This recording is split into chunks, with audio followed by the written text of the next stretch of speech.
Sabi, 3 billion pesos. Ganito kalaki ang confidential funds nitong si Sara, no? Sara Duterte, no? Nung siya pa ay mayor ng Davao. Ngayon kinu-question ng COA. Grabe, 'di ba?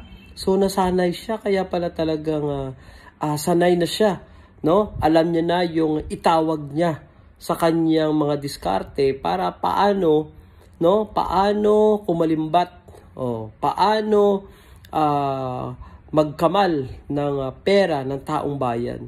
Ganyan ka-worse, no? Sana mga taga Davao magising na, 'di ba? Hindi niyo pala alam, ninanakawan na kayo ng inyong sinasamba diyan, no? Ninanakawan kayo ng sinasabi niyong talagang matino na leader kuno, 'di ba? Sana may magising sa inyo, dapat merong titindig diyan na papalit sa kanila kasi garapal.